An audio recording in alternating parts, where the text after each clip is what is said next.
Good morning everyone. Today we will start third chapter of economics. Chapter's name is Features, Problems and Policies of Agriculture. ठीक है, कृषि संबंधी विशेषताएं, समस्याएं एवं नीतियां कि जो कृषि है वो क्या होती है, उससे रिलेटेड जो प्रॉब्लम्स है वो कौन कौन सी है, उसकी विशेषताएं कौन कौन सी हैं और एग्रीकल्चरल पॉलिसीज कौन कौन सी है। इस चैप्टर में हम ये पढ़ेंगे।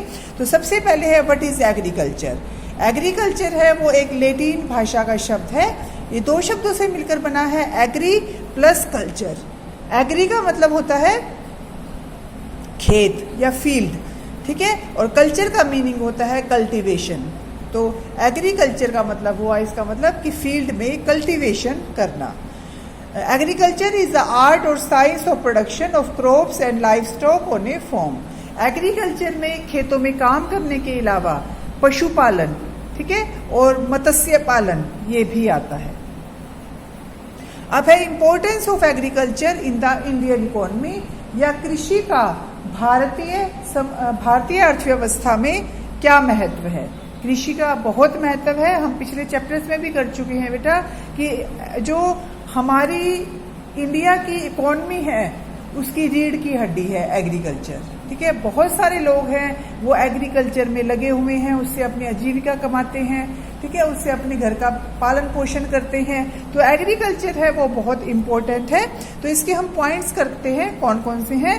सबसे पहले है नेशनल इनकम, कि जो भारत की राष्ट्रीय आय है जितनी भी, उसका एक बहुत बड़ा भाग है वो कृषि से प्राप्त होता है, ठीक है। 70 to 75% जो पॉपुलेशन है वो किस में लगी हुई है, एग्रीकल्चर में। और ऐसे ही जो नेशनल इनकम है उसका एक बहुत बड़ा पार्ट है वो हमें एग्रीकल्चर से मिलता है। सेकंड है सप्लाई ऑफ वेज गुड्स, या इसको हम हिंदी में कहेंगे मजदूरी पदार्थों की पूर्ति। इसका क्या मतलब है, मजदूरी पदार्थों की पूर्ति। कृषि क्षेत्र का मुख्य उद्देश्य है वो मजदूरी पदार्थों की पूर्ति करना है। मजदूरी पदार्थ वो होते हैं जिन्हें देश की जनता अपने जीवन की आवश्यकताओं को संतुष्ट करने के लिए करती है, जो हर व्यक्ति यूज करता है, ठीक है, उसको हम क्या कहते हैं, वेज गुड्स कहते हैं। जैसे गेहूं है, चावल है, ये हर एक व्यक्ति को चाहिए, ठीक है। मक्का, बाजरा, तिलहन, ये वस्तुएं हैं वो इसमें शामिल होती है। और ये हमें कहाँ से मिलती हैं, दालें हैं कहाँ से मिलती हैं, ये हमें कृषि से मिलती हैं। तो वेज गुड्स की जो सप्लाई है वो कृषि ही करती है। थर्ड है एग्रीकल्चर एंड एम्प्लॉयमेंट, कृषि और रोजगार। कृषि से 70% से भी ज्यादा लोगों को रोजगार मिलता है। 2/3 of India's population depends upon the agriculture for employment, ठीक है। उसके बाद है agriculture and industries. Agriculture provide new material to the several industries like cotton, jute, sugar cane, oil seeds. तो एग्रीकल्चर से ही इंडस्ट्रीज चलती है। जो इंडस्ट्रीज के लिए कच्चा माल चाहिए वो कौन प्रोवाइड करवाता है, एग्रीकल्चर, ठीक है। अब हमें सूती वस्त्र बनाना है, उसके लिए कॉटन कहाँ से आएगी, एग्रीकल्चर से। तेल निकालना है, उसके लिए ऑयल सीड्स कहाँ से आएंगे, एग्रीकल्चर से।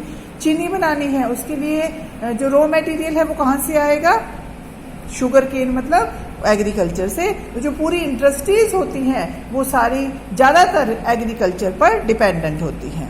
फिर है agriculture and foreign trade. Agriculture से जो हम फॉरेन ट्रेड करके पैसा भी कमा सकते हैं और ज्यादा कमाते हैं और ज्यादा भी कमा सकते हैं। Agriculture occupies an important place in India's foreign trade. जैसे हमारे असम में चाय है वो बहुत पूरे देश में पूरे वर्ल्ड में जाती है वो, ठीक है। और contribution of agriculture product in the total export of India is very large.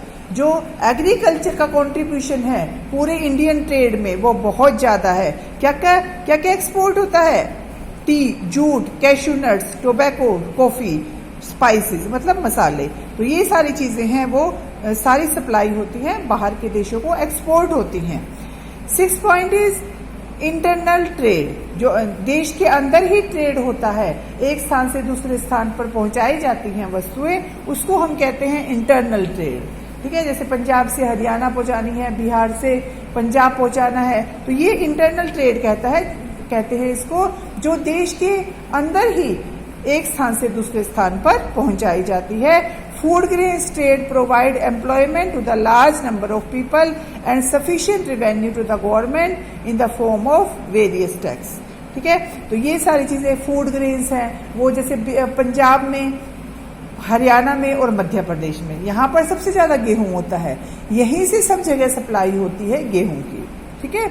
उसके बाद है transport, main source of income of the means of transport, जैसे railways, truck, bullock cart is a transport of food grains and other agriculture product from one place to another.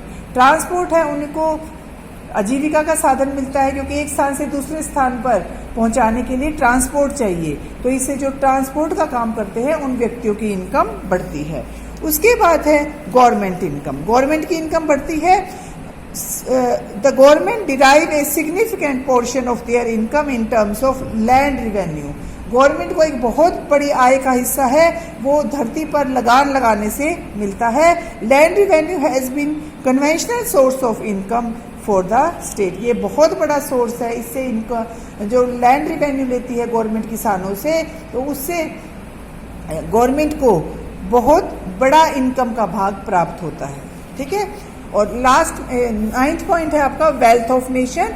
Large part of country's wealth belongs to agriculture sector in the form of fixed asset.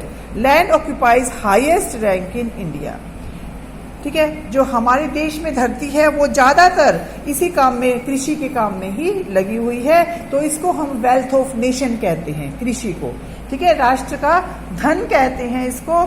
स्थायी दृष्टि से खेतों का स्थान देश में सबसे ऊंचा है, और देश की करोड़ों लोग हैं वो सिंचाई के साधन, पशुओं और खेती के औजारों में लगी हुई है और इनसे अपना धन कमाते हैं।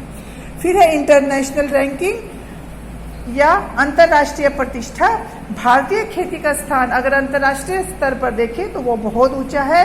भारत का संसार में चाय और मूंगफली के उत्पादन में प्रथम स्थान है, और चावल के उत्पादन में दूसरा, ये पूरे वर्ल्ड की बात हो रही है, और कपास के उत्पादन में तीसरा स्थान है, जो कि बहुत अच्छा है। हम ये सारी चीजें हैं वो निर्यात करके अपने देश की नेशनल इनकम बढ़ाते हैं। तो इस तरह से हम कह सकते हैं कि कृषि का हमारे देश में महत्वपूर्ण स्थान है।